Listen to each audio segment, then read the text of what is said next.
this is a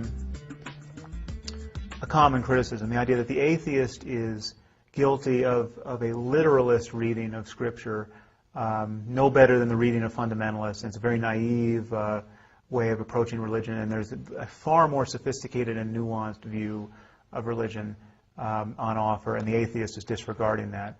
A few problems with this. First is, anyone making that argument is failing to acknowledge just how many people really do approach these texts literally or functionally. I mean, whether they're selective literalists or literal all the way down the line, there are certain passages in Scripture that just cannot be read figuratively, and people really do live by the lights of what is literally laid out in these books. So, you know, the Quran says hate the infidel, and Muslims hate the infidel because the Quran spells it out ad nauseum.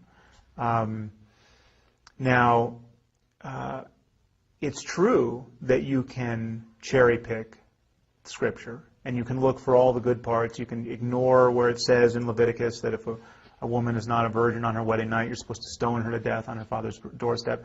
You can ignore that, and now, to my knowledge, all Jews and Christians do ignore that. In fact, that's not true. There's some Christians who actually do, you know, Reconstructionist Christians, Dominionist Christians in the U.S. who will say, yeah, no, I think the penalty for adultery should be death. I mean, so there are people who have the courage of their convictions there.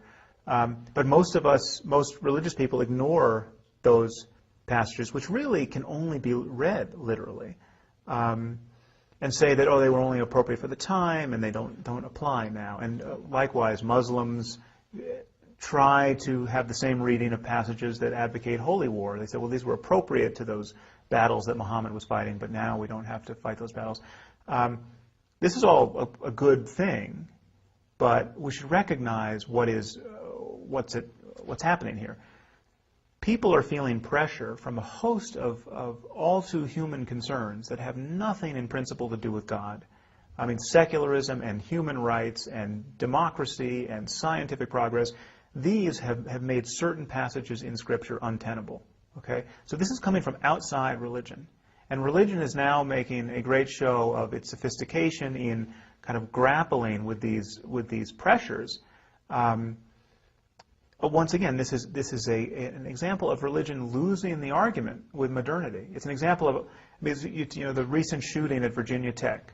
The mother of the shooter recognized that there was something wrong with her son. You know, he's suffering from some kind of mental problem.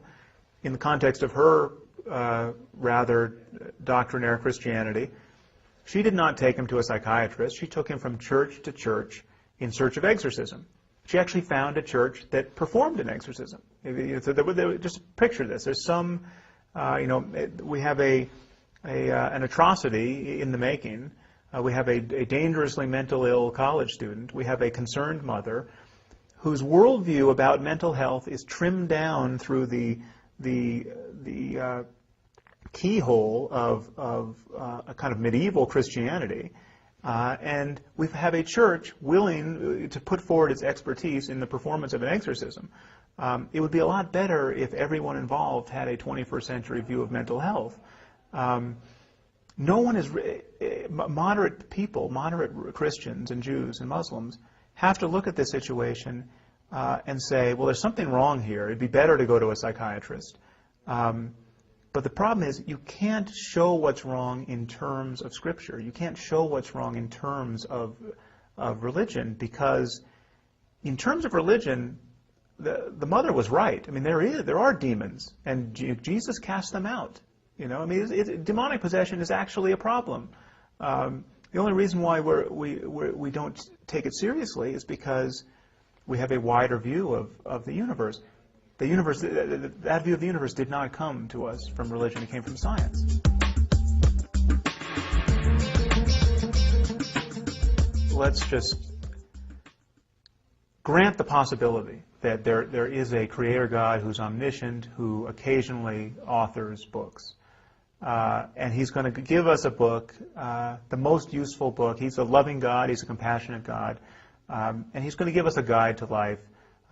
He's got a scribe. The scribe's going to write it down. What's going to be in that book? I mean, just think of how good a book would be if it were authored by an omniscient deity. I mean, there is not a single line in the Bible or the Quran that could not have been authored by a first century person. I mean, there's not one reference to anything. There are pages and pages about how to sacrifice animals and keep slaves and who to kill and why.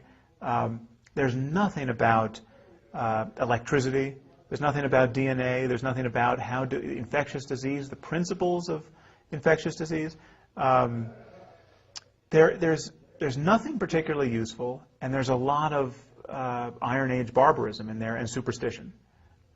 This is not a candidate book. I mean, I can go into to any Barnes and Noble blindfolded and pull a book off a shelf which is going to have more relevance, more wisdom for the 21st century than the Bible or the Quran. I mean, it's really not an exaggeration.